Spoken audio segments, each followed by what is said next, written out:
Hello, everyone. Alastair here from Viking with the first in a new series that we're calling In Conversation, which basically means that I get to invite interesting, accomplished, and talented people to give up an hour of their time and to throw open the curtains on their world and tell us a little bit about why they do what they do and why they do it. And to kick off the series, we are extremely privileged to have one of America's finest documentary filmmakers working today, a man who directs, writes, and produces thoughtful, poetic documentaries on people, places, and events, from Andy Warhol to Dante, from New York City to the Civil War.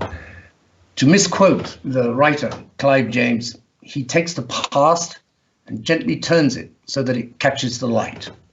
He is Ric Burns. Hello, Ric. And thank you for being with us. Hello, Alastair, and thank you for those lovely, lovely words. It does my soul good to be here virtually and be able to chat with you and Viking people. It's a pleasure for us, Ric.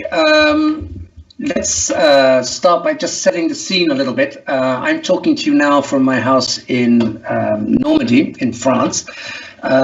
Maybe you could just tell us where you are now, Ric, and are you having a good or a bad pandemic? I'm sitting at the corner of 110th Street and Riverside Drive on the Upper West Side of Manhattan, where I've lived for decades, on the fourth floor looking out over Riverside Park. And I think I'm fortunate, my family's fortunate, we've had a good pandemic so far, knock on wood.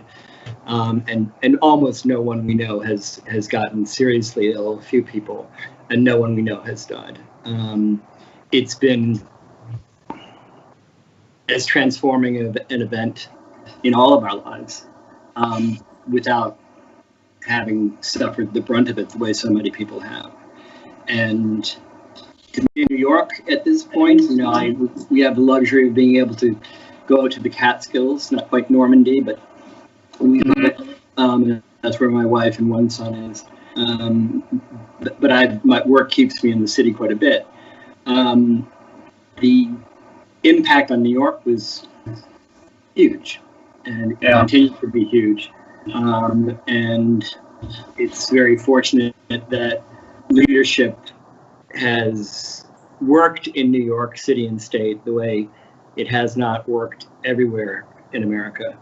Yeah. So this tremendous ability to go from being the world epicenter with so many deaths and so many illnesses to now being sort of, you know, leading the country in terms of how few new infections there are and how few deaths. And I hope it keeps up that way. But it has made. I've lived in New York City since 1975, with the exception of some time in England. And there's, of course, never been anything like it. The streets are, you know, they don't feel empty now, but they're empty. I mean, they're not as empty as they were 2 months ago. Do you feel as a filmmaker that are you doing anything with this? Do you feel drawn to? I mean, this is an extraordinary moment in a city that you have a very intimate relationship with. You've made a massive series of documentaries about it, and now there's this moment of drama happening. As a filmmaker, I mean, is this crazy? Can I ask you this? Would you get out there with a camera on your shoulder and shoot? Alastair, 100%. I mean, most of the projects I'm currently working on have been transformed powerfully by the pandemic. And one of the projects was a new episode in our series on the history of New York, which we've been working on for 5 years, and it's called The Future of Cities. And its theory is that in the 21st century in particular, where the entire world is really one large city, and globalization is essentially complete, what happens in a place like New York is happening everywhere else. And so we called it the future of cities because what happens in places like New York are particularly concentrated and intense versions of what's happening everywhere. So we wanted to say, okay, at a very granular level, what have been the challenges over the last 2 decades that have been at once local and global, the way everywhere in the world is local? So the film treats immigration and governance and policing and the economy and financial crises and climate change. Pretty much the only issue that has that simultaneous local specificity and general universality was pandemic. When pandemic struck, as we were just starting to edit this film, it was astonishing. It's as if every theme became supercharged and the importance of it was heightened. So, if you said the future of cities 6 months ago to us, we weren't talking about, what Nick Bostrom would call an existential crisis. We were talking about things like, well, how will cities deal with climate change, or how will they deal with diverse populations? Now it's very much all of those things on steroids, with this remarkable circumstance that the entire world is grappling with, pandemic. So this jumps back into the process. So this will be part of the. This will be episode 9. You kind of rewritten the script in a way, haven't you? No, I mean, so now what's happened is that now, I know how the film was going to open now with these extraordinary 7 o'clock shout-outs. Where every night at 7 o'clock, the cheering and the pot banging begins, which, the first 20 or 50 times you hear that, it reduces you to tears. People are saying from the depths of their lockdown homes, 2 things. We're here, and thank you. And that, that simultaneous, cri de coeur in those 2 notes is really where everybody in the world is saying right now. Yeah, I mean, this pandemic had a soundtrack. That would be the soundtrack, wouldn't it? It would be the banging on pots and the clapping of hands and things. Absolutely.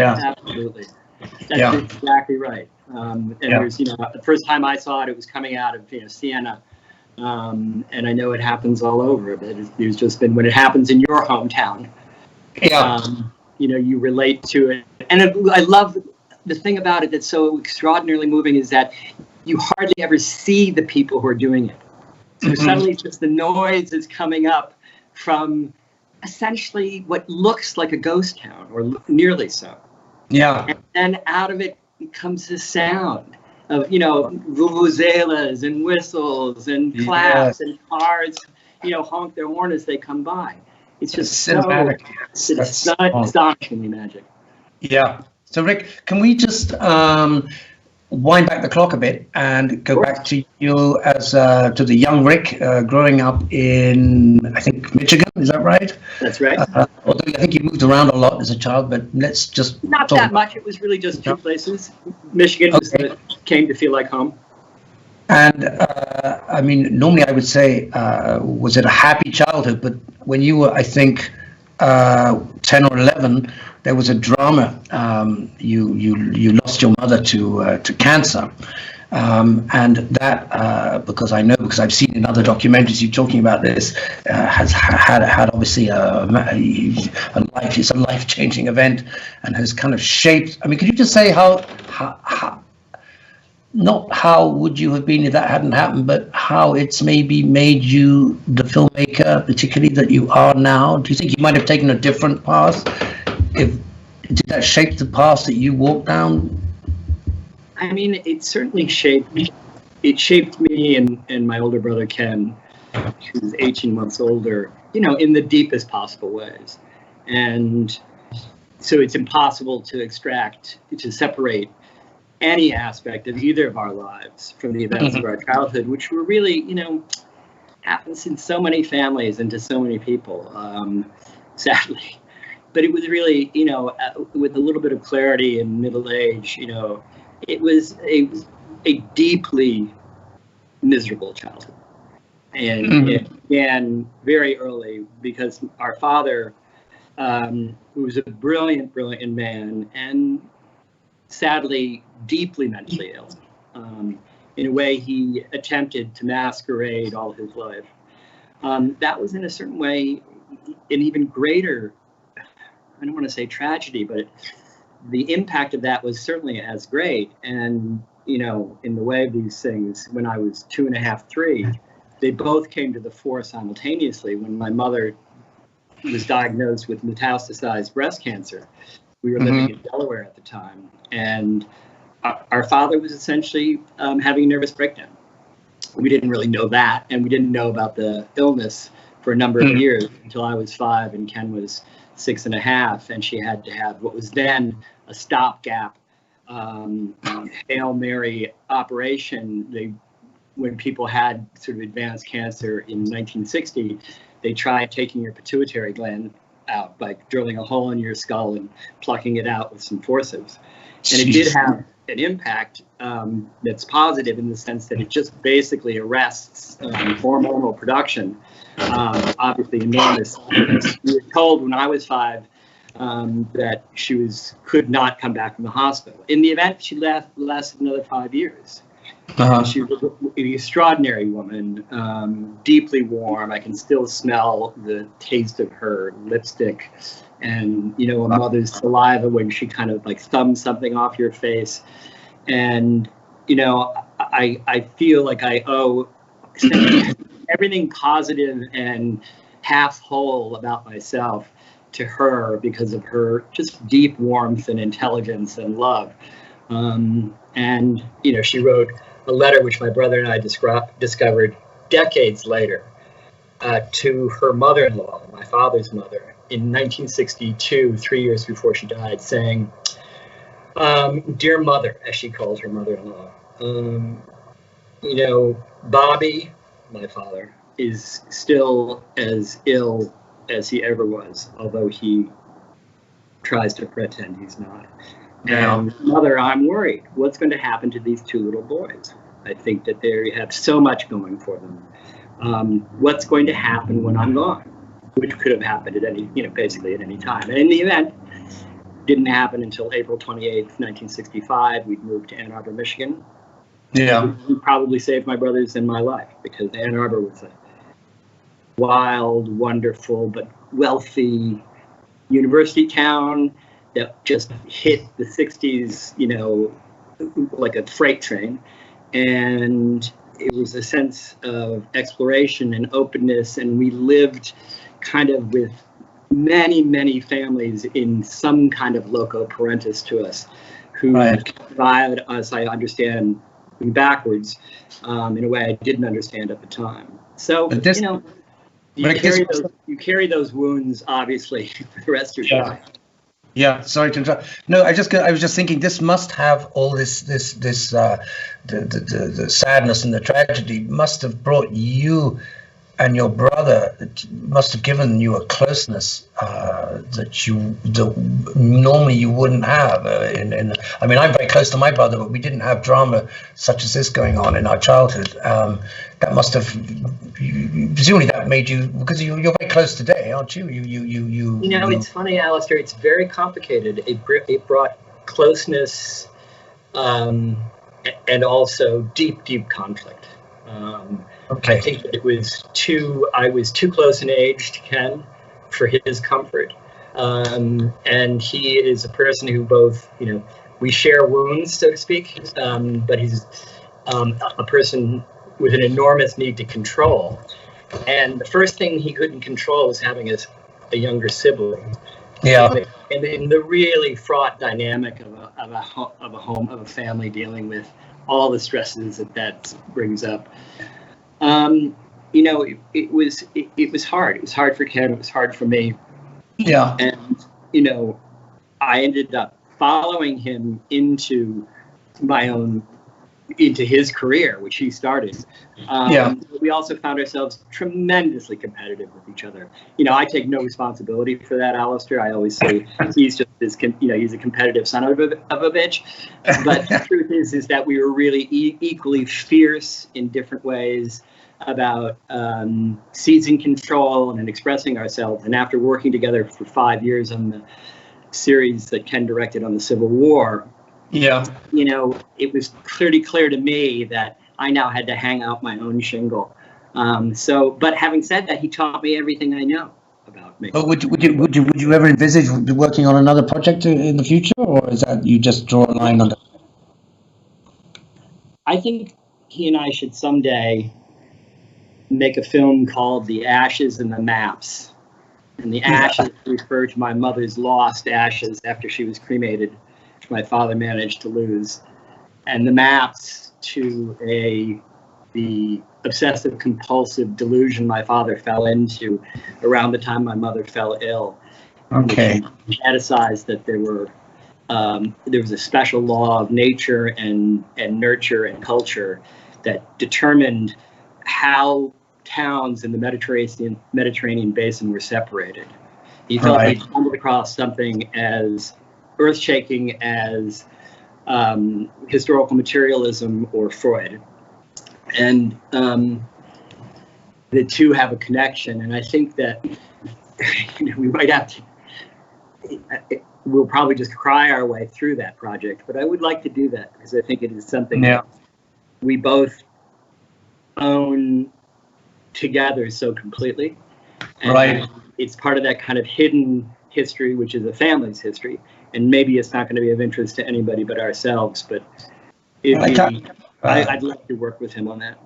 I kind of get that because, as I was saying to you earlier on, my brother is a writer, he's a novelist, historical novelist, and as you know, I'm a photographer. And over the years, we kind of played around with the idea of working on a project together, and we never have. And I think one of the reasons we haven't is because we both subconsciously knew that it would be a damaging influence on our relationship. And I think I'm the older brother, unlike you, Rick. And I think, it's difficult. There's a hierarchy with brothers. And it's absolute. I'm not sure we can ignore that, so yeah. I don't think we can. Yeah.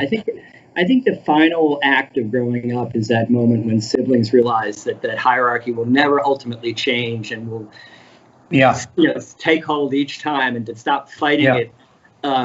Because it's a losing proposition to begin with. Absolutely. I like that. Let's go to when you were studying. You were at Columbia, Rick, and at Cambridge. Yes. And Cambridge, that august institution of learning. That must have been. Was it fun? Do you have good memories of your time at Cambridge? Oh my God! I mean, first of all, it was like it was heaven. And it was like I'd already gone through an undergraduate experience at Columbia and done well enough that they gave me a 2-year fellowship to Cambridge, which they did for, a handful of successful undergraduates each year. And I went to Jesus College, Cambridge, because the great Welsh literary critic Raymond Williams was there. And so it was like a do-over where the net was kind of down. It wasn't down in the last year where there were final examinations, and that was nail biting in its own way. But to be able to be just a little bit more of an adult than you would have been if you'd gone there at 18, and to have a little bit of the sense of, I don't know what, I guess not quite the sense of responsibility. So it was just a fairy tale 2 years, and I've formed friendships that have lasted my whole life. And I thought for a long time I would just stay in England, and what could be better than that? Somehow found my way back to a graduate program at Columbia after that. But at least half my heart is in England.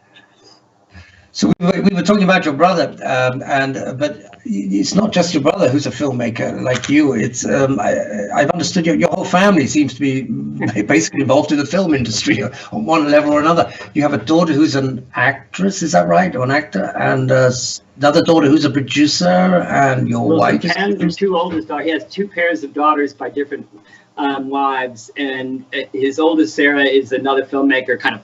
Absolutely, from the same mold, who had a film company with her husband who worked for my brother. That's where she met Dave. And so Sarah and Dave work together, and they often work with Ken as well, but they also do their own projects. Her younger sister, Lily, works in a different form of television, in comedy TV. So she's got a kind of a sexier career, and she's an incredible laugh riot of a person. And it's likely that this is kind of like a professional pandemic, and it's likely to continue one way or the other. And I think the reason why it is likely is that the open secret is that it's so much fun. It's such incredibly rewarding. It's like being in university your whole life, Yeah. And then, Yeah. but the courses keep changing, and you get to learn now about, you know, New York City, and now about Dante, and now about, and it's not a once over lightly learning. It's like you get to dive deep, and Wow. Yeah. you know, you're sort of, you become your own teacher, and then people who you gather are, you know, teaching you so much, and then it's all put together in something which is the reason why one does this, which is these films are, they're made out of history, but they're really made to be films, which are a very special kind of experience, as I don't have to convince you. Rick, let's get on to talking. That's important to me. So I'm sorry. I was going to say, let's get on to talking about one of these films that you made. It's one that jumped out at me because it's a film, documentary about. It's very hard to not use the word iconic about this man, about Ansel Adams, and it's a documentary that you made in 2002. And the reason that I wanted to talk with you about this was because when I was a student at art college studying photography a long time ago, I was very fascinated by the F-64 group. And the F-60, for anybody who doesn't know, the F-64 group was a group of West Coast American photographers who were reacting against the kind of soft focus pictorialism that was going on at that time, and what they wanted was a maximum sharpness from foreground to background, and the way to get that on a big plate camera was to shut the aperture right down to f/64, and that was the name of the group that they created. And there were people. Edward Weston was also a great hero of mine, and Imogen Cunningham, and of course Ansel Adams. And so let's maybe before we talk about Ansel Adams and the movie, let's if James could just line up a clip, and we'll have a look at that, and then we'll come back and talk about it some more. For nearly 70 years, he would wander the great unoccupied spaces of the American West, photographing the landscape as the landscape itself changed all around him, and as the wild places of the continent dwindled and shrank, and came under attack as never before. More than any other artist of the century, he would help transform the meaning of wilderness in America and change what people thought and felt about their own land. In the course of time, he himself would change, as the rapturous visions that sustained him in his youth lost their power and began to fade, and as he came increasingly to resemble the avuncular, trusted elder statesman of his old age.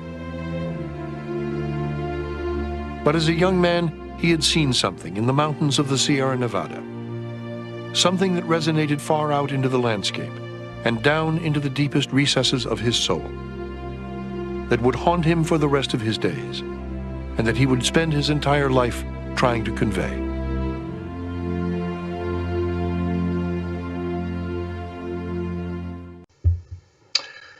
So, Rick, I've in preparing for this conversation with you, I've seen that clip, I'm guessing about a dozen times, and I'm not exaggerating. Every time it makes my eyes a little damp. And I think one of the reasons it does that, well, there's several reasons that it does that for me, and these are reasons that apply to, I think, a lot of the threads that run through your work. And that's that, you know, somebody once said that music is emotion in shorthand, and music and images together, it's just such a powerful way to I won't use the word manipulate, but to pull people's emotions around. And I've noticed your documentaries, music's a big part of your documentaries. And what I'd like to ask you is how you approach that. Do you always edit to the images, or do you sometimes think this piece of music is so great, I'm going to make the images fit the music? Or do you take the images and then start looking for music, or do you have music in your mind whilst you're actually making the documentary? You know, it's very much that we cut the images to the music, right? So that the scoring, you know, is somehow taking place almost continuously, and it might begin. It has to begin in a very rough way, perhaps with temporary music which you borrowed or reused. But what it would be impossible. I don't think I could make a movie if it wasn't being conceived and felt in terms of kind of sequences of music in series. And I think there's a very deep reason for why that's the case. Because I think that, film, is this bastardized kind of medium, clunky, and it's how it has to be put together, all this equipment, even the modern stuff. There's nothing graceful or balletic about the production circumstances of Yeah. But what it's doing is it's trying to do a piece of film could die and go to heaven. What it would wish to be reborn as was a piece of music. It is really, like music, it unfolds in time. Like music, it has to keep moving and changing. And like music, it's not fundamentally an intellectual, even though it may have intellectual elements to it. It's not fundamentally and at its heart a cognitive experience. It's an emotional experience. Mm-hmm. So even in a film that's working, even in those places where there aren't music, in a sense there is music. The music of silence, or the music of what's going on in your own heart as you watch images unfold, or the music of a footfall, a sound effect, a phone ringing, whatever it turns out to be. And all those things. So it's sort of like it's music that's being composed with words, images, sound effects, and music itself. And when all those things come together in the right way, the sum is always greater than the parts. And the only proof that the sum is greater than the parts is if, when watching it, someone is moved.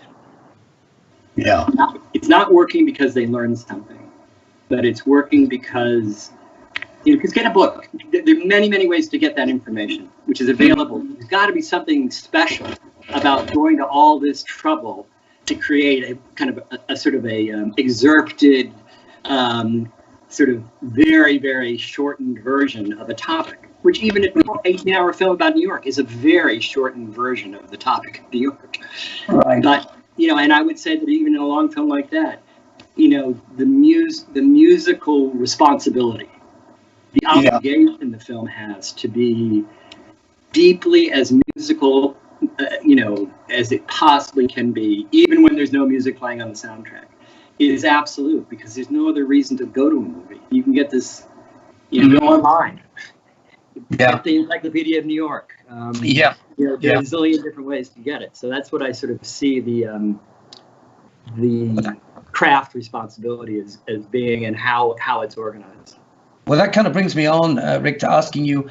I'd be interested to know what of the whole filmmaking process, which part is it that you enjoy the most? Is it that that initial sunburst of an idea that you when you just decide that yes, I'm going to make this movie, or is it the actual you're sitting down shooting it, or you're at an editing machine and you're editing it, or when it actually is finished and completed and being given to the world? Is that, which part of that process for you is the most part that you enjoy the most?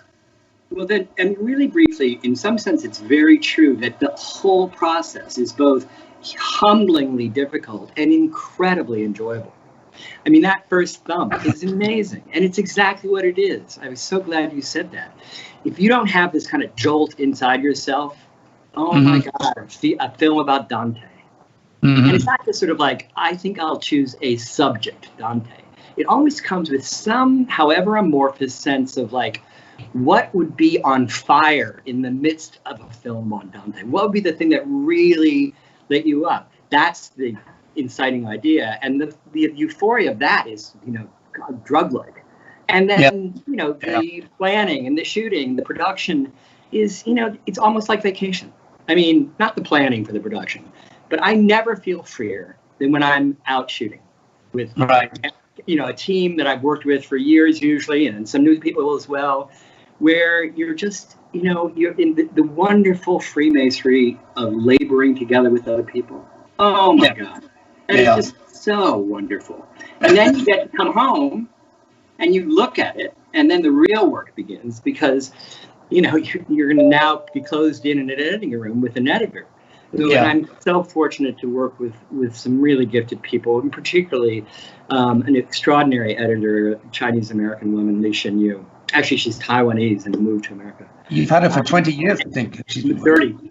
30, wow. Years, 1993. And so, we speak exactly the same language. We're completely different in our sort of personal styles. And that work, you get to that and I go like, boy, this is the best part of it. That's this thing where like you're trying to strike two pieces of film together so one and one make at least three. Heaven forbid that it's only two. But I will say, there's this incredibly joyous moment where all the play and deep feeling aspects of making a film come together at their most intense. And that's when you've solved all the structural problems and you're beginning to do the last finishing work before you lock a film, and then the sound effects. Because what's happening is it's now, you're not going to be changing it structurally. You're not going to be changing its length. You're making final image changes. And it's usually, you're usually raw and tired and burnt out and euphoric, like somebody climbing a mountain when they reach the top. And you get to this point where it's so lovely to be in the environment of the almost finished piece of work that hasn't destroyed itself in the process of being made. And I just, everything is blissful, everything is wonderful, and there's just tremendous satisfaction. And it's beautiful to hear you talking with such passion about it. You make it's a kind of love story, Rick, isn't it? You're describing a love story. I feel so freaking fortunate to have the gift of something which I've been able to learn from and pour myself into and receive so much back from. But I just go, I know people, it's such a cliche, people go like, I'm the lucky, I feel so fortunate to have stumbled in accidentally. Yeah. Because I did not get here, honestly. I was going to be a professor of English. And then my older brother was doing this sort of silly thing, making documentary films when he got out of college. Because I could write better than him, he would get me to write proposals and then some scripts and stuff like that. And I had really a come to Jesus moment in 1984, 85. I went like, I'd rather be doing what he's doing. Yeah. And that's just so extraordinary. The power and the difficulty and the and so having spent 12 years in universities of one kind or another from 1973 to 1985, I joined I've been auditing courses already, so to speak, at the University of Ken Burns Filmmaking. And we launched this project together. And I can't honestly say Alastair would have been a filmmaker if Ken hadn't been a filmmaker. He knew. He went to college and he knew within months that's what he wanted to do. A photographer first, and he was taught by photographers. Jerome Liebling, preeminently. Do you think, if we were on, just putting on the psychiatrist's couch here for a moment, what if I was to suggest that was you wanting to be your brother, wanting to be, he was a filmmaker, so I want to be a filmmaker? Was this some sort of, did you feel you were somehow stealing his territory? Ken's first job in Ann Arbor when he was 13 years old is he went to work in a record store, which was a phenomenally hip and cool thing to do. Discounted records. To work in a record store in the 1960s and 70s. Oh my God. And so my first job was working in the same record store with Ken. There you go. Right? I simply followed Ken from one career to another. With this temporary delusion when I was in university that I was going to go off and do my own thing. But, that's the way a lot of family businesses work. Somebody sets up the shop and then other people join it. And my gratitude to Ken, as well as my is knows no bounds. Well, that's great. That's just coming back to Ansel. The Ansel Adams film. How did that come about? Did somebody suggest to you making a documentary about Ansel Adams, or did you think, I love Ansel Adams, I want to make a documentary about him? Infinite vanity makes all of us think that it's the projects we think of which are the real artistic projects. And so I spent, 20 years going like, I'm only going to really do the projects I want to do, that I thought that have stamped with my, originating genius. And then what you realize is that A, that's just crazy, and B, that if you keep only doing projects that you've thought of, you will never outrun the inevitable reality that you will begin to repeat yourself. Okay. None of us have that many ideas. Yeah. Okay. And the phone rang one day in November of 1999, 2000, somewhere in there.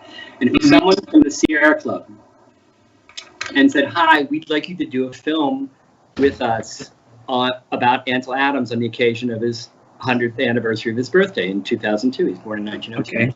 Yeah. And I went 3, 2, 1. Yes, I'll do that. And what I did, it doesn't mean like I won't do anything. But if that suddenly, I would never have thought to do Ansel Adams. I mean, maybe, but it came up. And since then, I've been kind of much more of a mixture of projects that I've been kind of hankering after for a long time, and projects that just kind of come in over the transom in literally a random way. Yeah. And the fuse gets lit. And then you realize, wow, thank God, I had no idea I had to do a film about Dante until I met Riccardo Buscali. Yeah. And he said, let's do a film together.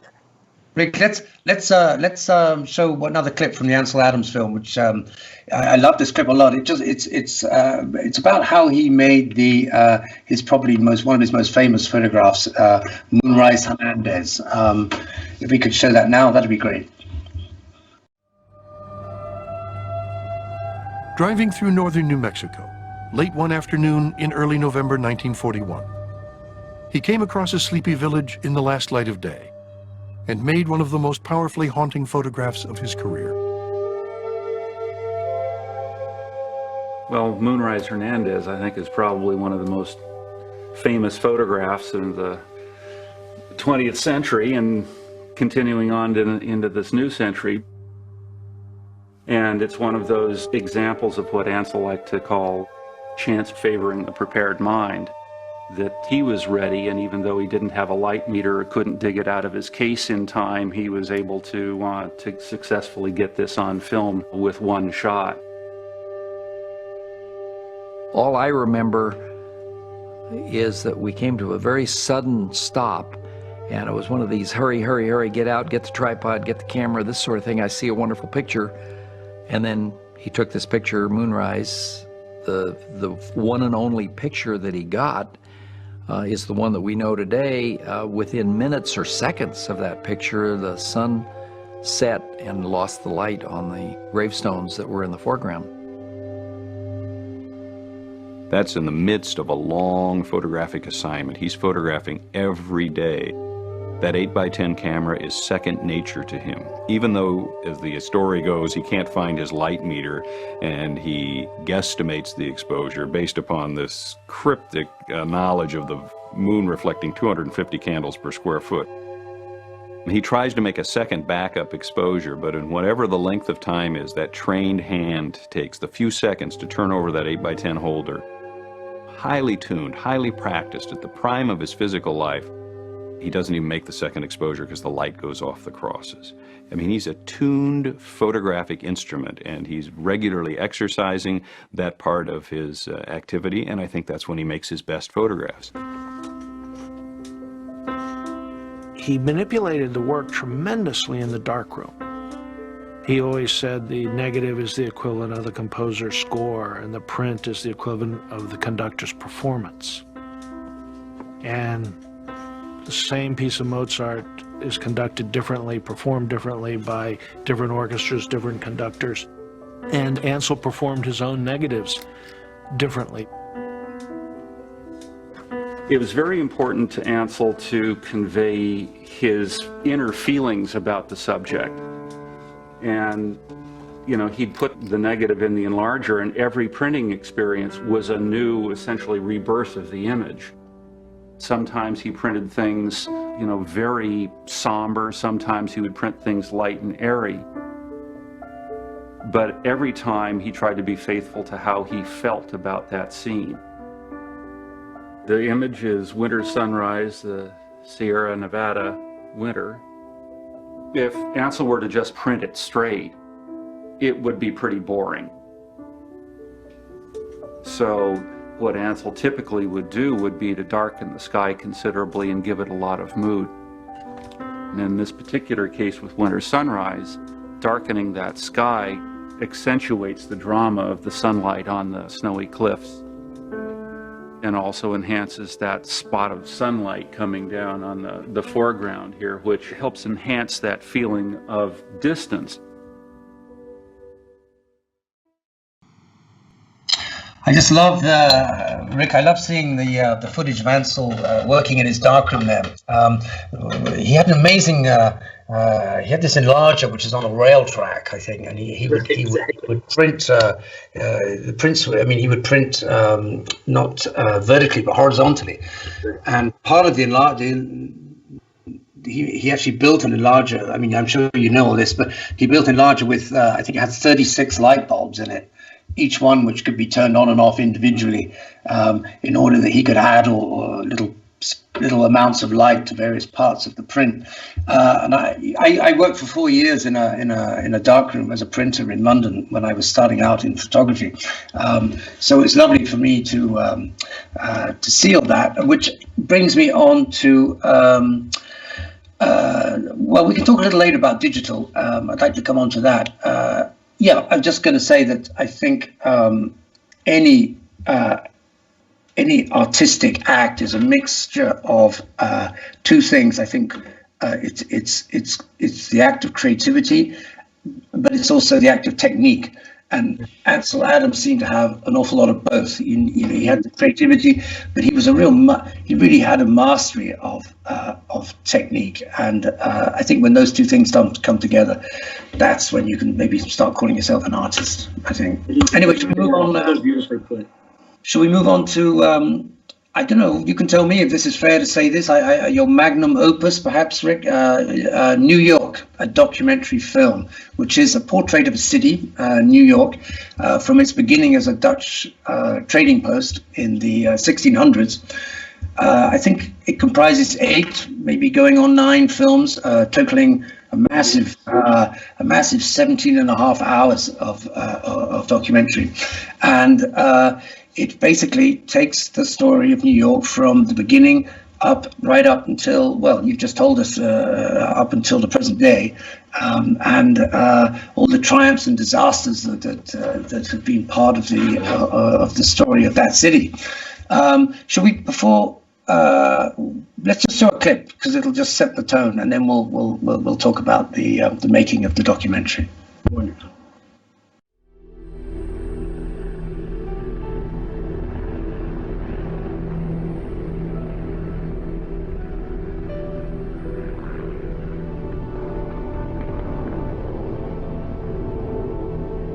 By the autumn of 1929, as the most spectacular decade in the history of the city came to a breathtaking close, New York seemed to have arrived at the very zenith of its dazzling career. In 300 years, it had grown from a tiny trading post on the far edge of the known world to become the undisputed cultural and economic capital of the world. Gathering in money and people from around the globe, it had made itself one of the wealthiest and most densely populated places on Earth. Its population rising from fewer than 5,000 in 1776 to nearly 7 million a century and a half later. Consecrated as no place on Earth to the power of commerce and money, and unbeholden to any outside force, it had made itself the supreme center of American life. Then, in one last glorious decade, from 1919 to 1929, finished bringing into existence a ravishing dream city on the island of Manhattan, which had become the most modern place on Earth. One is stunned at the sight of these upright masses. Buildings 50 stories high. Straight lines everywhere, affirming the will to make room for millions. This is not an architecture for men. It is an architecture for human masses. One cannot understand it without first having enjoyed the thrill of adding enormous totals, and of living in a gigantic, compact, and brilliant world.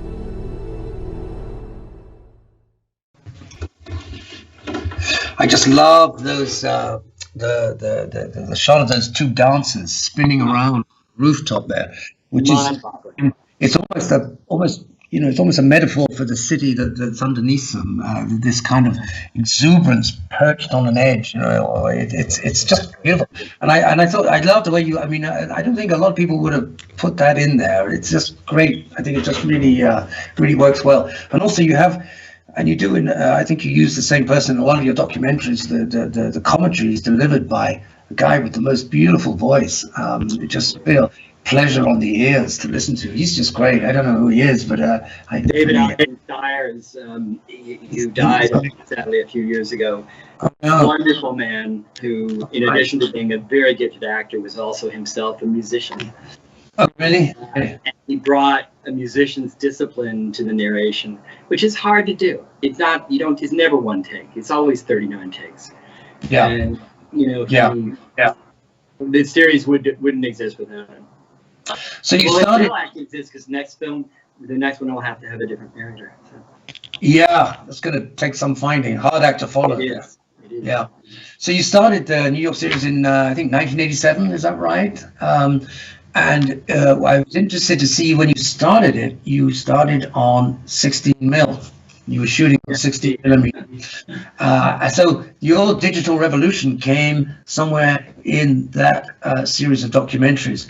And as somebody who, in a very different way, had been through his own digital revolution, I just wondered, how did you find that? I mean, how was it for you? We were so devoted to film, to 16 millimeter film, and working with 16 millimeter film, on Steenbeck 8-plate editing machines, and the craft that the medium required when that was the material reality of working it was so extraordinary. And so, we just said we can't give this up. And we made the decision at the beginning of the New York project. But the problem was that, in a sense, reality caught up with us, and also the ability for digital camera work to actually come very, very close in its look to the luscious luminosity of a film image. Yeah.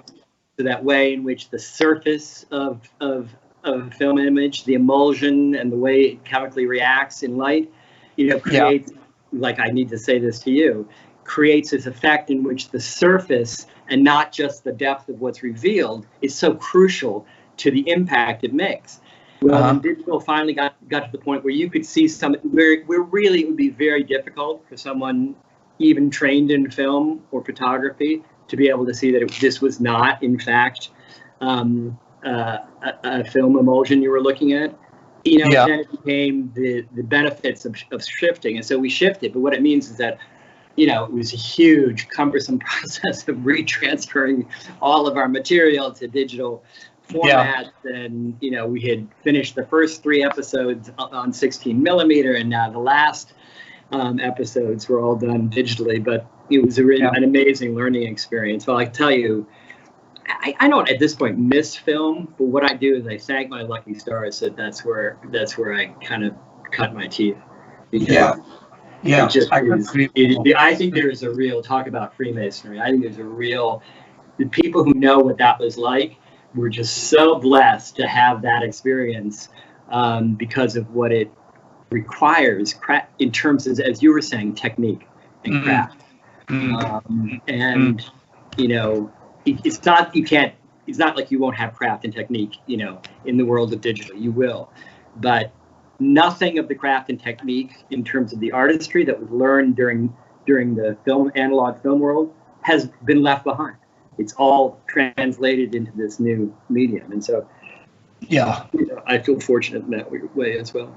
Yeah, no, I couldn't agree with you more, Rick. I just like you, I'm eternally thankful that, although I use digital all the time, it's a completely part of my life, but I'm very thankful to have had the experience of working in an analog fashion.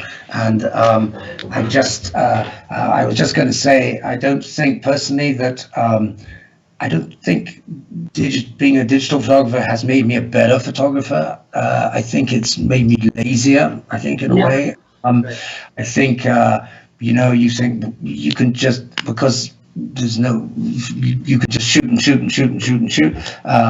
It just changes, I think, your approach to how you go about your work. So I don't think it's maybe a better photographer, but it's maybe a more productive one in some ways. I will say there's one, just what you just described. There's one very specific part of the editing on film circumstance, which was so crucial, which is that you make a set of decisions with a editor sitting at the 8-plate, 3 soundtracks, 1 visual track. And you go, let's change this. Then there's a period of execution. That now takes place like that. Yeah. It used to take 20 minutes to half an hour. During that time that the editor is implementing, the director sitting behind her is thinking and thinking and thinking and thinking. Yeah. I don't have those thinking times anymore. Or I have to find a different way to discipline myself. And all that things, you're still locked in the same place. But you have this very special recess time in which I cannot begin to say how many ideas, thoughts, second thoughts, innovations came up in that little gully between the concept and the execution. Yeah, I couldn't agree more. Absolutely. Let's move on to the episode 8 of that New York series. Episode 8 for me was, they're all moving, but that was probably the most moving one because it concentrates almost, in its entirety on the World Trade Center. But when I say World Trade Center, I'm not just talking about what happened on 9/11. I'm talking about how the whole building came to be conceived and constructed and then ultimately destroyed.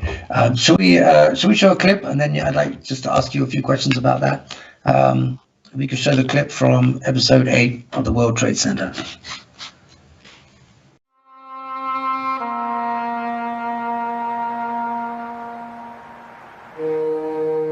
For nearly 30 years, they stood at the foot of Lower Manhattan, 2 of the tallest and most instantly recognizable structures on Earth, rising at the heart of the most ravishing and well-known skyline in the world, the mightiest and most ambivalent monuments of their age, and, in the end, the most tragic. Conceived in the giddy aftermath of World War II, and rising as America itself rose to global power in the decades following the war, they were destined to become the real and symbolic epicenter of an economic system that would come to dominate much of the face of the planet. More than any other structures of the age, they would be intimately bound up from start to finish with the awesome forces reshaping New York in the second half of the 20th century, and with the even greater forces propelling America itself relentlessly upward and ever outward across an increasingly complex and interconnected globe. There was a real sort of magnetic pull that these buildings had around the world. And certainly they were a very convenient symbol for those who would want to destroy us, of capitalism, of the American system, of the 20th century, of modernity, of all of those things. And more than any symbol in America, they said to the world, not just, this is America, but this is a modern place. This is a place of the 20th century. And that made them, I think, a very potent target in a whole different way.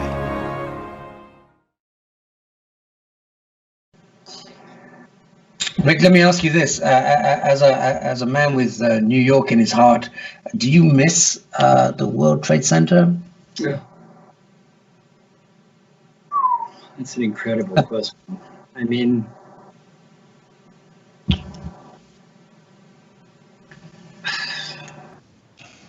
it was such a transforming event, such an event, that so clearly delineated a chasmic before and after, that it's impossible to imagine our world now in any other terms but a post 9/11. It wasn't as if the forces that were revealed that day hadn't been around for a long time, but they became obvious in a way that has not left us since. Obviously one wants 3,000 people to be alive and their families not to be grief-stricken 20 years later still.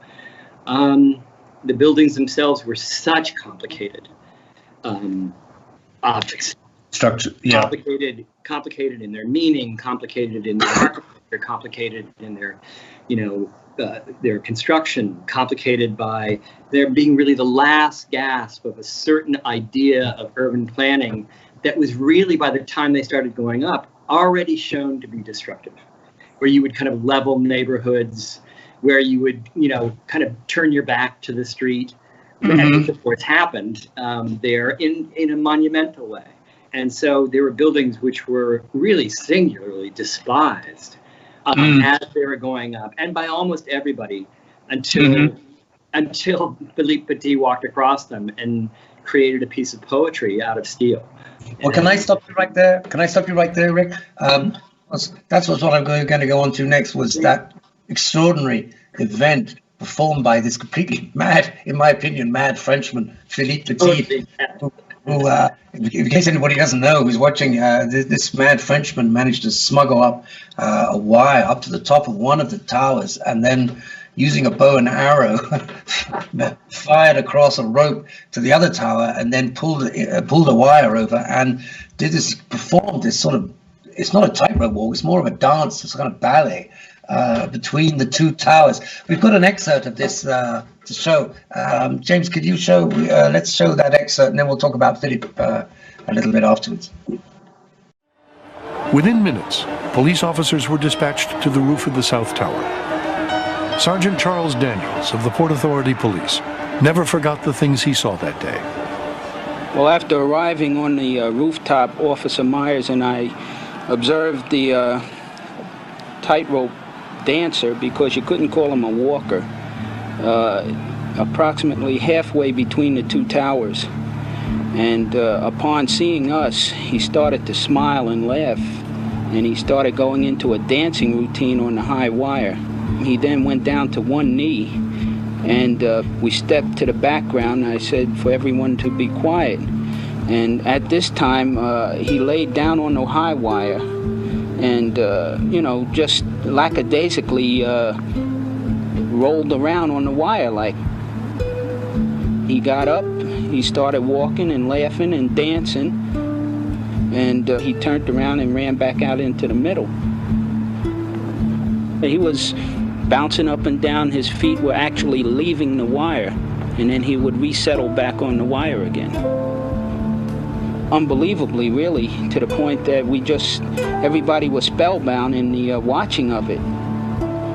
And I personally figured I was watching something that somebody else would never see again in the world. Thought it was once in a lifetime. During the walks, I had a sense of dancing on top of the world. I had a sense of having a communion with the city of New York, represented by the crowd below. I had a sense of having stepped in otherworldly matters. At some point in one of the crossings, I lay down on the wire and looked at the sky, and I saw a bird above me. And again, because of my sense were decuplated, I could see that bird pretty high up, and I saw the eyes were red. And I thought of the myth of Prometheus there. But the bird was circling and looking at me as if I was invading his territory, as if I was trespassing, which I was. So at some point I thought the gods, the god of the wind, the gods of the towers, the god of the wire, all those invisible forces that we persist in thinking they don't exist, but actually that rule our lives, might become impatient, might become annoyed by my persistent vagabondage there. So my intuition told me it was time for me to close the curtain of this very intimate performance. It was a walk between me and the towers.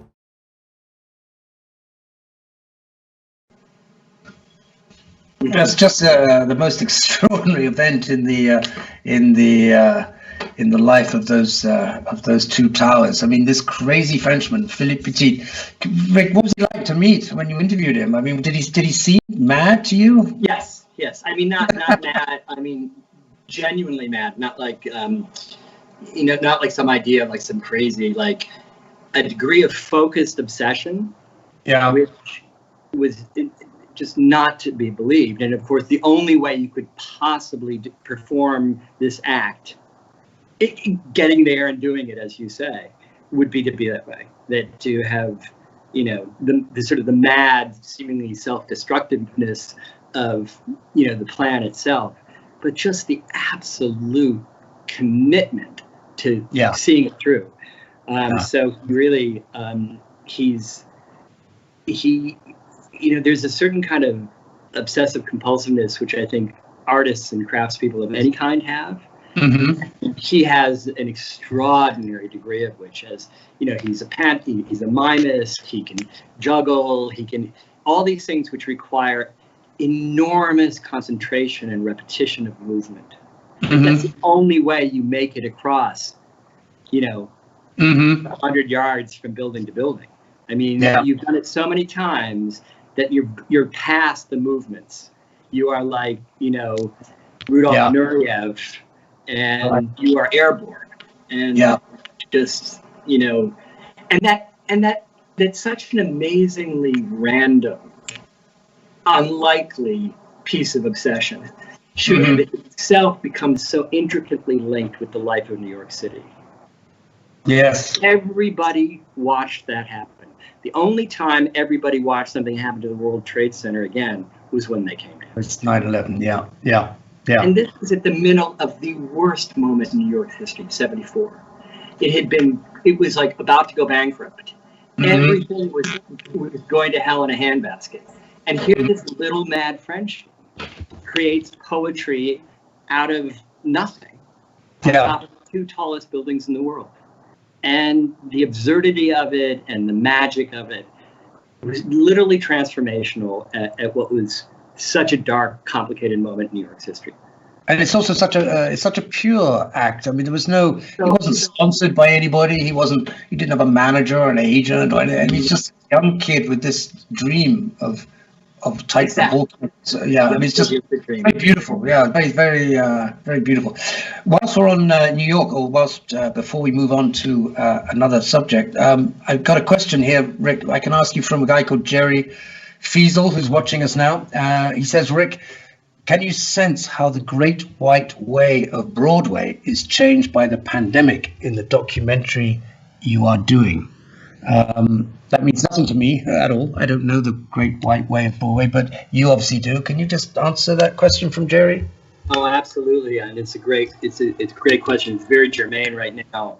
New York was the first city to be electrified in the world. District 1 came online thanks to Thomas Edison in 1882. What that meant was that previously gas-lit cities were now lit by these new incandescent light bulbs. Within a few decades, New York was the capital of those incandescent light bulbs, and Broadway, which had become the center of American culture, with the renaming of Longacre Square as Times Square in 1904, Broadway came online as this place where music, song, dance, to movies, radio, etc., all came together, and where the Broadway musical was created. Mm-hmm. Okay. Broadway was known as the Great White Way because of the sheer millions of incandescent lights, all of them white, that glowed up and down Broadway, the main avenue of the theater district. What's happened now is absolutely unprecedented. Broadway, 9/11, Broadway closed down for about 3 weeks or so, and then it opened up again. Broadway has been closed down since early March. Anybody who's been in a Broadway theater knows they're packing them in as close as you possibly can. So they're not going back up online for a long time. And so what you have, and not only that, the last 2 years in Broadway's history, 2018 and 2019 were the most successful years by tickets sold in Broadway's history. So this thing just went screeching like Wile E. Coyote over a cliff. Now it's going to come back. There's no question about it. It'll come back changed. But it is one of those places which is totally on hold. The entire industry, as you know, theaters everywhere. But there's something particular about having Broadway, which, for better or for worse, stands for so much of what the public think of as New York City, Times Square, and all those theaters on and off Broadway. Yeah. So that's where we are. And what I know is that when Broadway reopens, we will be out of this thing. We're okay. Yeah. Okay. Well, hopefully we'll before too long. Rick, let's move on to the documentary that you made on an extraordinary individual, Oliver Sacks, his own life. I think most of us, if we know anything about Oliver Sacks, will have heard or maybe read the book he wrote called "The Man Who Mistook His Wife for a Hat," which has to be, in my opinion, one of the great book titles of all time. I mean, you'd buy it on the strength of the title. It refers to the case of a man who was suffering from agnosia, which the inability to recognize or interpret visual data. And he would literally grab at his wife, thinking that she was his hat. Actually, if it had been the other way around, it would have been really disastrous, wouldn't it? But anyhow, in 2015, Rick, you get a phone call, and you have to make an almost instantaneous decision. So could you just tell us what that phone call was and what the implications of that decision that you made were? A woman named Kate Edgar called me up in early January 2015. She'd gotten my number from a literary agent who's a good friend who lives in my same building, who is her best friend. And she said, "Hi, it's Kate Edgar, and I work for Oliver Sacks, and Oliver's dying. Will you come in and film him?" And what transpired is that 81-year-old Oliver Sacks, who had just finished but not yet published a remarkable memoir called On the Road, he revealing aspects of himself he had never talked about outside of a very tightly knit community of people, so that I didn't know he was gay. Now I think everybody does, but in 2015, nobody knew he was gay except for a few dozen people. It just was a closely held secret. So within really a matter of weeks, we were piling into Oliver's apartment on Horatio Street in the Village, and began filming him. And the first filming session lasted 5 days, 12 hours a day, 5 days, in which Oliver read and talked and joked and laughed and had a kind of revolving entourage of family and friends and colleagues around him. And, he knew he was going to die, and he had been given about 6 months to live. Had a metastasized ocular melanoma, which had been lasered out years before, but had come back, and it gotten into his liver, and there was nothing to do. A stopgap measure was available, but only stopped the gap a little bit. And he, we filmed him there and filmed him again in the spring on 3 more occasions, and not just in his apartment, but places where he had worked and his beloved New York Botanical Gardens. And then he got sicker and sicker, and he kind of retreated inwards, and he died on August 30th, 2015. And we then interviewed 25 people who had known him best, and put together a film about him. And it was really the different kind of film. It has no narration; it's all people talking. Oliver and his people talking. But it's it's a documentary, but it's a documentary that has 2 stories. One is the story of Oliver Sacks, his own life, but also the story of a man confronting the last 6 months of his life. And so you can feel those 2 narratives are in tension the whole time throughout the movie. You can't not, because from pretty much the beginning that he's going to die. And then you go back and get his whole life, and so and then at a certain point, the 2 stories come together. And he's a remarkably complicated man, remarkably difficult in all sorts of ways, extraordinarily gifted, and unique in the way great artists are unique. He had to be Oliver. There was nothing. He had to invent his own career. Had he not, he would have died. So he had to somehow invent the vehicle that he could then that would transport him through life. So he became this novel thing. Let me cut you off. A writer neurologist who is going to not just write about neurology, but use narrative as a therapeutic tool. Right. That was to say that wasn't happening a lot in the late 60s, early 70s, when neuroscience was really still in its infancy in many ways, but was very, very quantitative and science-bound. It's a data-bound. If you couldn't test it, So what are you talking about? Somebody's life story? Sure, they have a life story. We've all got a life story, but tell me why they have migraine visual auras. Nothing about their story is good. And Oliver really, he was really not, took decades, but basically the neurological community came around and understood that he was onto something out of his own kind of gift years before. So now the greatest neuroscientists in the world are trying to, solve the problem of consciousness, which in some sense Oliver was obsessed with his whole life. Right. Let's pause there and show a clip so we get a flavor of the man himself, and then we'll come back and just talk a little more about him.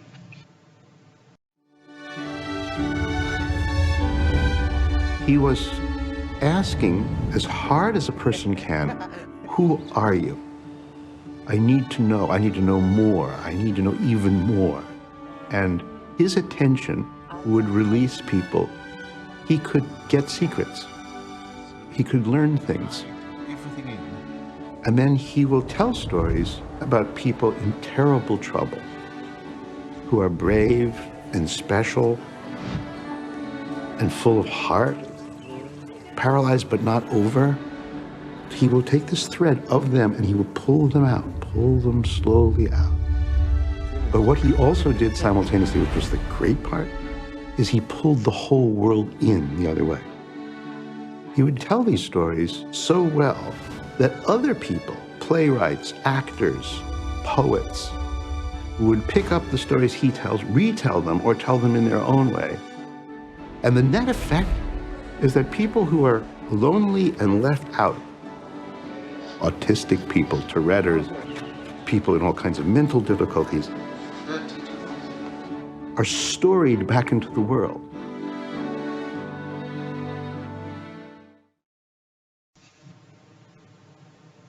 Rick, I get the impression that, or I imagine that during the making of the documentary, with a man who has terminal cancer, there was still a lot of laughter. There was still a lot of, there was still fun to be had. Am I right in thinking that?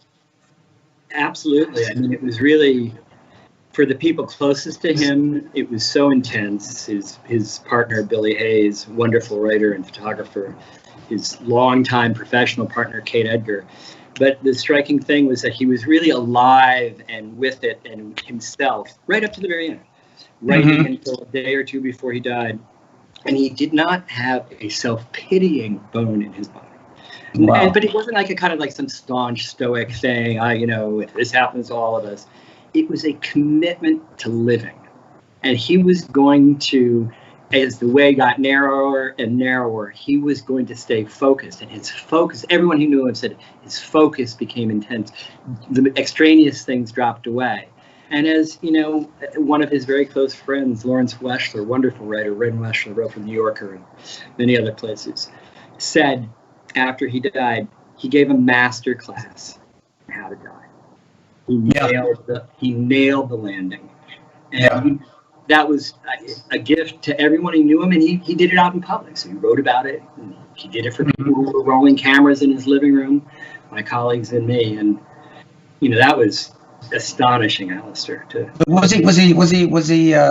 He seems to be quite a showman. Did he always surround by? There's always people around, and he liked to perform, didn't he? The strangest kind. Like imagine a showman who's also very, very shy, but sort of relentlessly, sort of self-revealing at the same time. So you really so many startling contrasts in his character.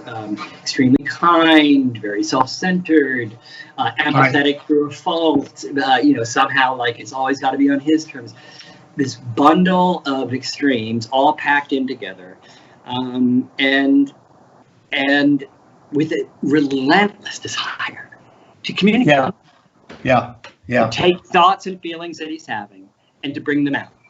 Right. And that's what he was doing. And, it required he had to be the center of his own show in that respect, because that's the stage he performed on. But it had such a powerful impact. I mean, the statistic that was mind-boggling to me was it's like 80% of people who a few years ago applied to do neurological residencies at Columbia Medical School said that they decided to become neurologists by reading Oliver Sacks.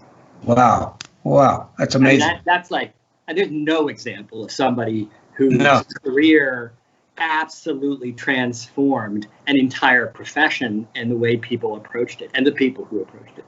Because he also seemed to have been somebody who succeeded in taking what was mental illness, which was in the dark and the shadows, was something you didn't talk about. It was something that needed to be something slightly shameful, and brought it out through the writing, brought it out into a topic that could be discussed openly, and in many ways was intriguing. And that's absolutely right. And he did it for himself, to be sure, but you could tell he also did it as probably the most selfless act he'd ever done, because he was an atheist. I like to say about Oliver that he was an atheist English, intellectual homosexual Jew. Yeah. Which meant that he was going to become a New Yorker one way or the other, which he lived most of his life. And, he knew this was it. He knew there's nothing more. He knew that's it. And the beauty, like someone like Richard Dawkins, like other people who are sort of, the great, sort of ministers of atheism. Oliver's deep spiritual commitment to what that means was profound. That,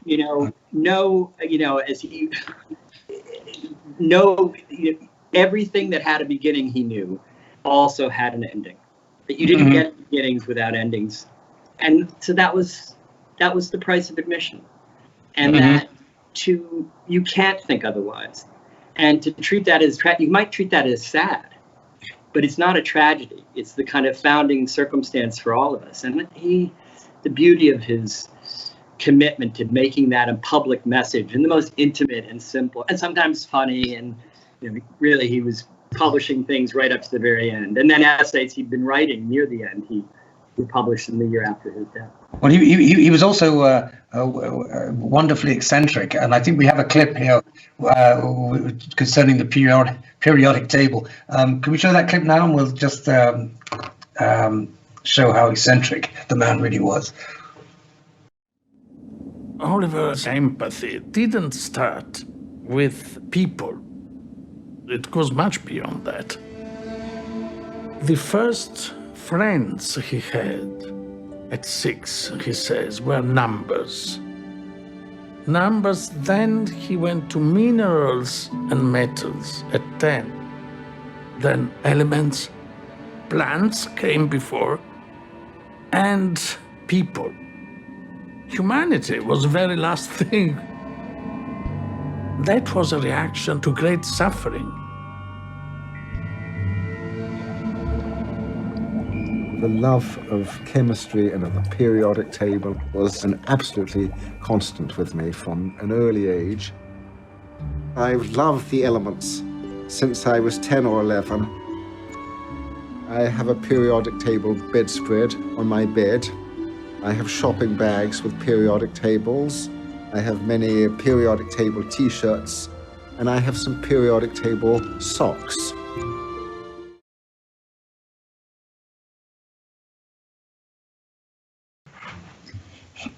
Yeah, just great. I'm jealous of you having spent all that time with such an extraordinary personality, Rick. Amazing. There's a wonderful photo of him when he was a young man, and he's wearing a leather jacket because he's sitting on a motorbike. And my God, he's good. He was so good looking. He looks like a young boy. He's crazy. He's like Marlon Brando. He's like exactly. Yeah. He's incredible. Because he was sort of obsessed with working out at one point, wasn't he? Totally. I mean, that's the thing. Nothing middle of the road for him. Yeah, if he was going to get strong, he was going to bulk up to 250 pounds, which he did. And he actually, for decades, held the squat lifting record in the state of California. He'd just be squatting with weights. He did 650 pounds. I love it. What a credible guy. Let's move on, Rick, from an astronomer of the mind to one of the soul, the great Italian poet and author of the Divine Comedy, Dante Alighieri. I should say first that the documentary on Dante is a work in progress. Am I right on saying that? It's not completed yet. So how far have you got with it? Well, we've shot almost all of it. We have to somehow make our way to Italy to do reenactments. I mean, the film weaves together the story of Dante's life and his times, but it also deep dives into his writing, chiefly the Divine Comedy. So using only Dante's words from earlier writings and from the comedy, you meet Dante and you meet Virgil, who is his guide through two parts of the afterworld, and Beatrice, the love of his life, who's the guide through the third, and a whole cast of characters. So we have more filming to do, which we hope to do sometime in the fall. And we're editing it now. And it'll be 3 to 4.5 hours, depending on how it kind of comes out, and in 3 parts, inevitably: Inferno, Purgatorio, Paradiso. But, it is as humbling a project as I've ever worked on. I mean, he's, T.S. Eliot said of once very famously in the 1920s, there is Dante, there is Shakespeare, there is no third.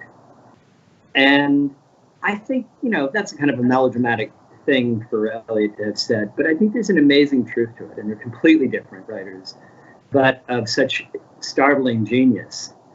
One of the chief differences being Dante's reputation rests solely, and he knew it, on one 14,233 line poem, the comedy, the Divine Comedy, as it came to be called, as opposed to 37 plays, 154 sonnets, 2 long poems. And so Shakespeare's career has many more moving parts to it.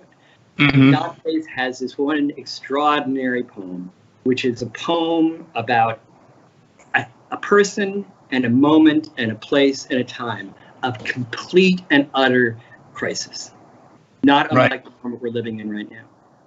Yeah. Dante is the center of his poem, and he's going to the afterworld, and he goes to, it's dated. We know from the evidence of the poem, he goes through those 3 parts: heaven, hell, purgatory, and heaven, between Thursday night, a Thursday in April before Easter, and the following Wednesday.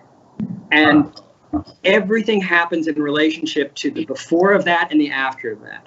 So it's highly idiosyncratic, highly personal, and yet completely universal. Yeah. And he knew if he was going to achieve artistic immortality, it would be because of this one poem.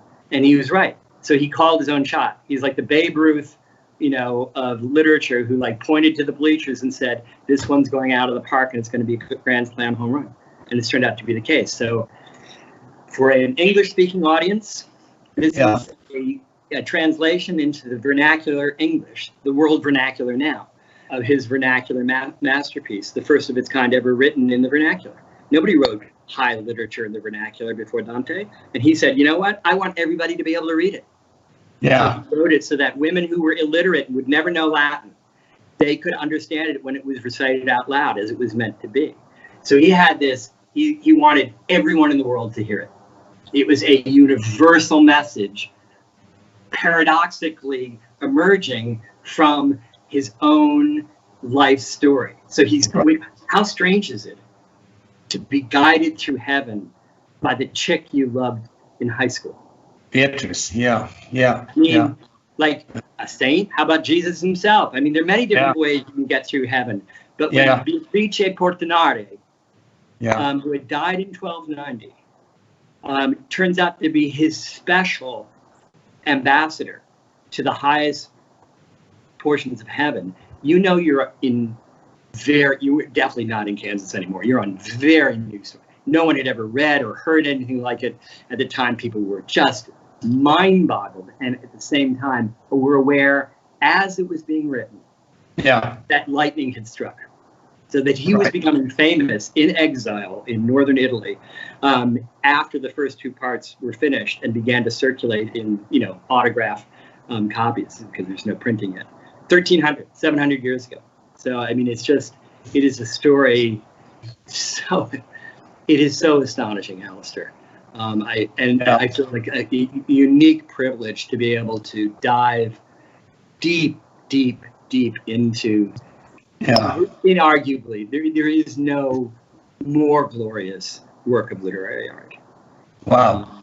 And not only that, it does speak to our present so powerfully. He knew the world needed to be healed, and he wrote Divine Comedy to heal it.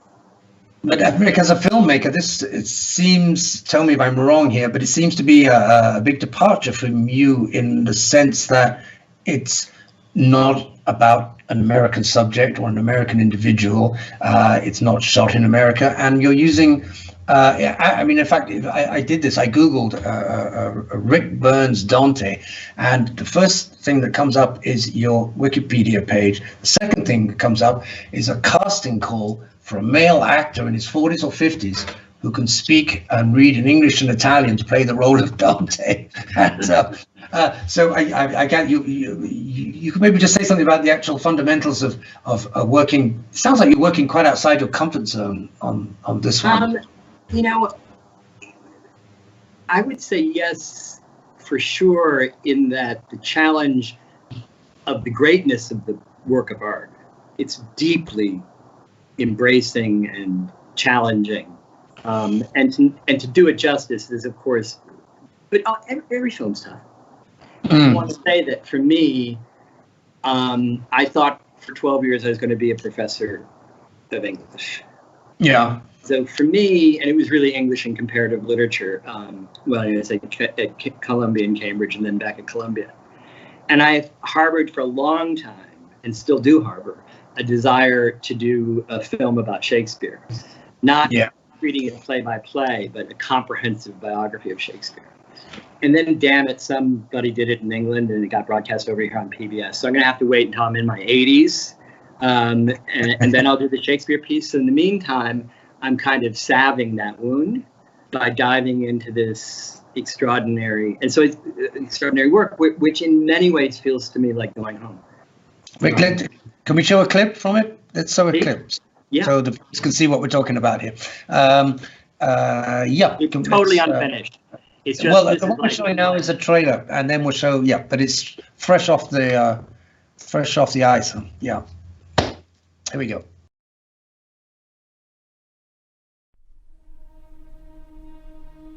Nel mezzo del cammin di nostra vita mi ritrovai per una selva oscura. Midway upon the journey of our life, I found myself within a forest dark, for the straightforward pathway had been lost.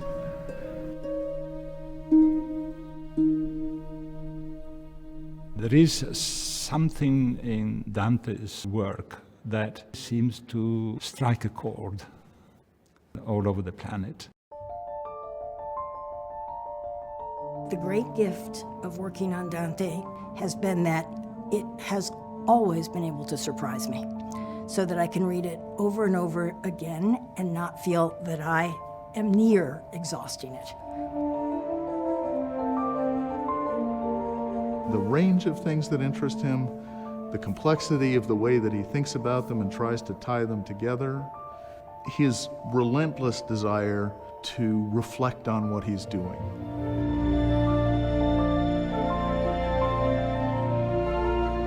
Who really was Dante? What's really driving him?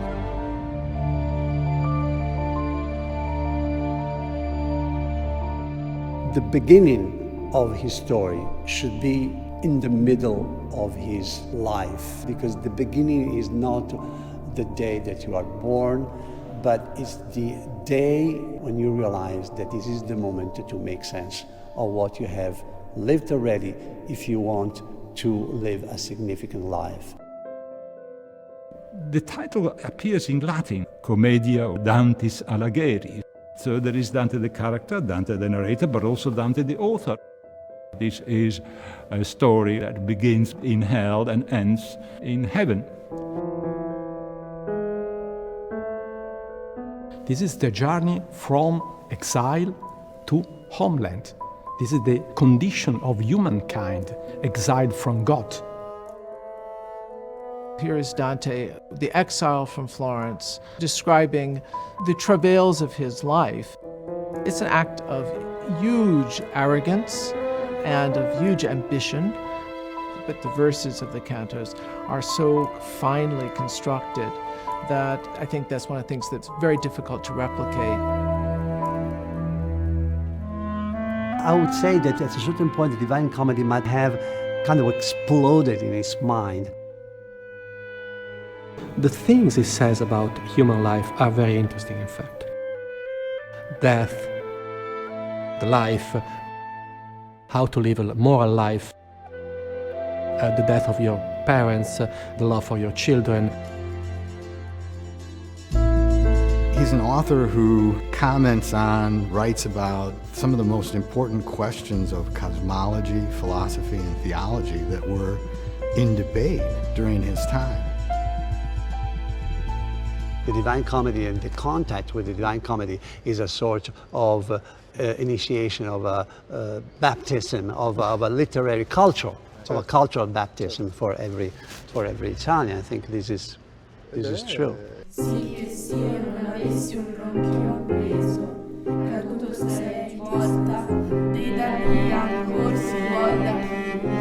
What do you make of someone who can create something that is so ultimately open? Something that can be transformed into a video game or drawings by Botticelli. He's a poet, in my opinion, that never wrote just for himself. He always implied others, or sometimes even simply the world.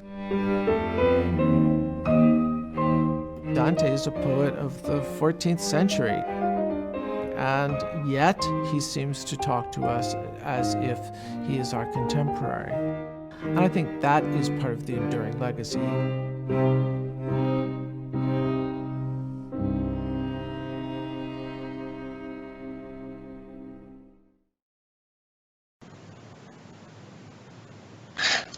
How are you finding filming in Italy? Are you enjoying the experience? Has it been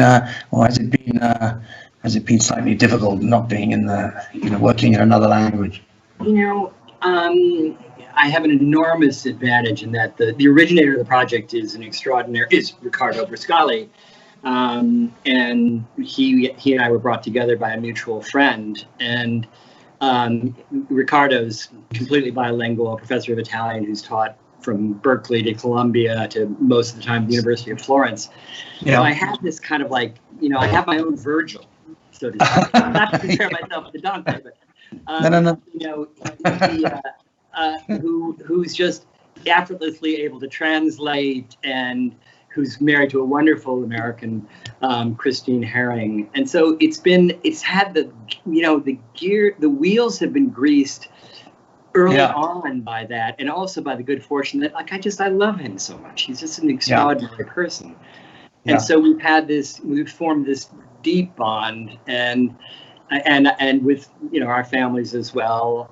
And so there, that's been filming. We filmed some here, but mainly there, and it's been a joy, frankly. And although it's always hard, we did the crucial reenactment filming we did starting January 31st to February 14th this year. February 19th, Italy went into lockdown. And we were filming in Tuscany, from Carrara, and then to across Tuscany and down to Rome. So, it was just blind luck that we got in when we did and got out. Nobody got sick from our crew, and nobody knew while we were there. You didn't hear, nothing was coming out of Milan yet. Wow. And then literally within days. So, there was a kind of extraordinary set of fortunate happenstance blessings that have followed this project from the beginning. Kind of random in its origin, And every choice has felt like it's been the right choice. How we're doing the reenactments for it. So, it's hard, but it's a joy. Good.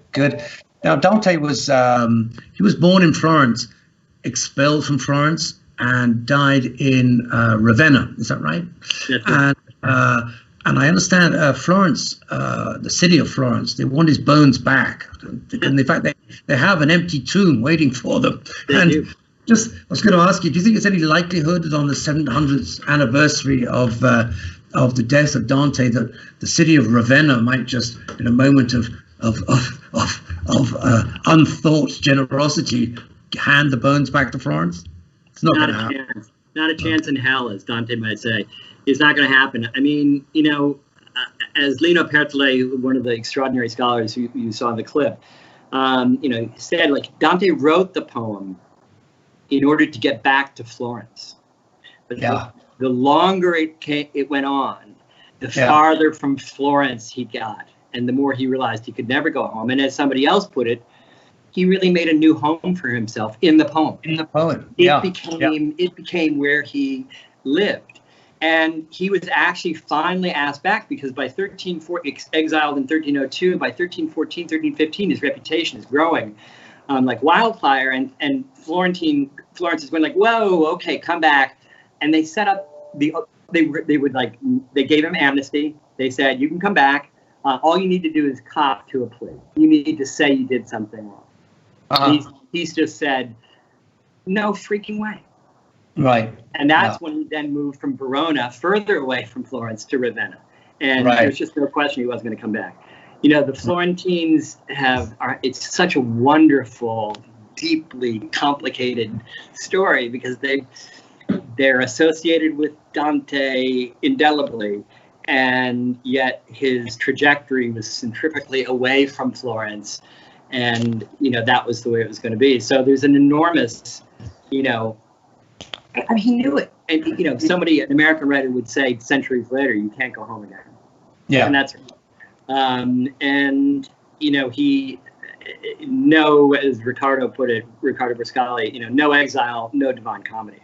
So we have a lot to thank the Florentines for booting him out, because that really gave rise to this extraordinary edifice. But for the very same reason, the empty crypt, boneless crypt, is going to remain that way for a very long time, I'm afraid to say. Yeah, maybe it's right that it does, perhaps. I think it is right. I think there would be something. I think it would be a real. It would do disservice to the meaning of his life and to the power of his poem.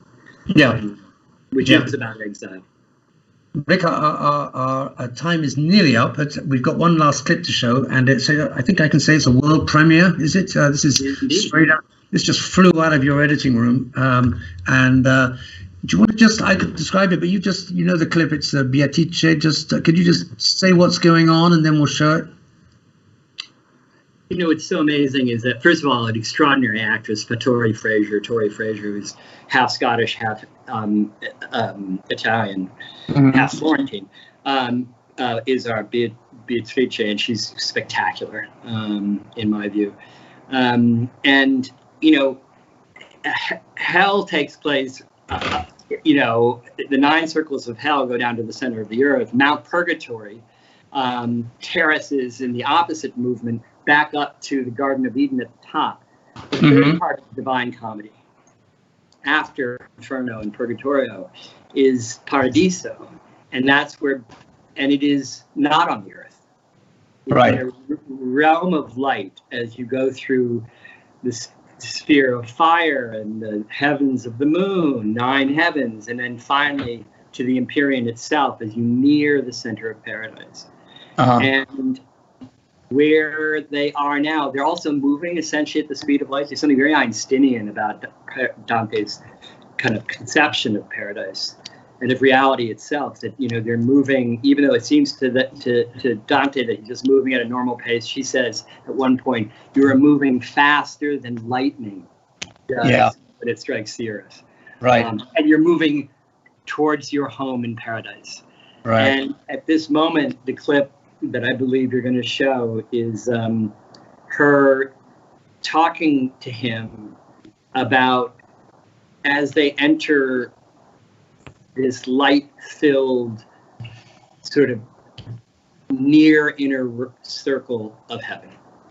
Not the very center, and nobody gets to go up there. Beatrice can. So it's all a little bit smoke and mirrors, literally. And there's a stage theatricality to it because Paradiso is a very special place. But that's what she's talking about. And okay, Rick, let's show the clip because it has. I mean, it demonstrates just quite how beautiful some of that language is. So let's show the clip. From matter's largest sphere, we have now reached a heaven of pure light. Light of the intellect. Light filled with love. Love of true good. Love filled with happiness. Happiness surpassing every sweetness. Here, you will see both ranks of paradise, and see one of them wearing that same aspect, which you will see again at Judgment Day.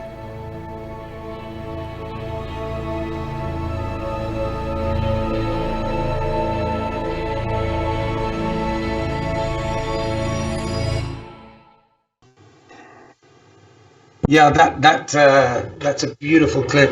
That line, Rick, happiness surpassing every sweetness, is just, I mean, you know, I think that's going to be my aim for the rest of my life, is to find a happiness surpassing every sweetness. It's just beautiful, just beautiful. It's extraordinary, and you know, it shows you that the English, you know, it's not Italian, and you know, it can never be Italian, but translation can take place.